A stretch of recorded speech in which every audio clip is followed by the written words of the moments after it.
They thought I was too quiet to fight back. They thought they could destroy me, and no one would ever know. But they forgot one thing.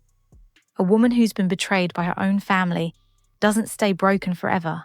Hi, I'm Rachel Miller, 42, from Ohio, and this is how my husband's family tried to destroy me, and how I made sure they never forgot my name. When I married Ethan, I thought I'd finally found peace. He was gentle, kind, and everything I ever wanted. For the first time in years, I felt safe. But from the moment I walked into his family's home, I realized I wasn't marrying just him. I was marrying them. His mother, Patricia, looked me up and down like I was dirt. She said, "You'll never fit in with us, dear. We're not simple people." And his sister, Clara, whispered loud enough for me to hear, "She probably married him for money." I laughed it off then. I thought love could fix anything. But I was wrong. It started small, missing invitations to family dinners, whispers that stopped when I walked in, accidents that ruined my clothes. It was petty, childish, until it wasn't. Then came the real hit. Patricia convinced Ethan that I was stealing from their family business.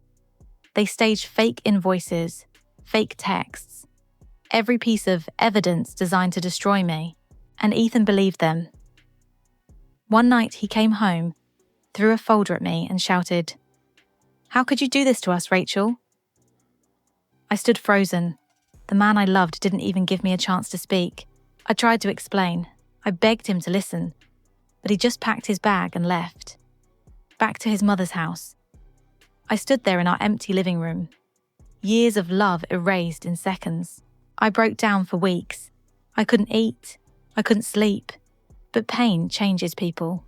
When you've lost everything, fear disappears. So I started digging. I went through their files, business records, messages. And what I found shocked me to my core. Patricia and Clara had been embezzling money from Ethan's company. They had used my name to cover their tracks. Every lie they told about me was built on their own guilt. I collected everything, every document, every message, and walked straight into their lawyer's office. 3 months later, their world collapsed. The company accounts were frozen. The media called it a family fraud scandal. Ethan came to me, tears in his eyes, saying, "I didn't know, Rachel. I'm so sorry." I looked at him, the man who let me be destroyed, and said calmly, "I'm not your wife anymore. But I hope you learned what loyalty means. Patricia lost her business, Clara lost her fiancé, and Ethan lost me. Forever. Now, I live in a small house by the lake, peaceful, strong, and free. Sometimes I still see their names in the news. Bankruptcy, scandals, court hearings. And every time I smile, because I remember they tried to destroy me. But I became their worst nightmare. If this story touched your heart, please like, share, and subscribe.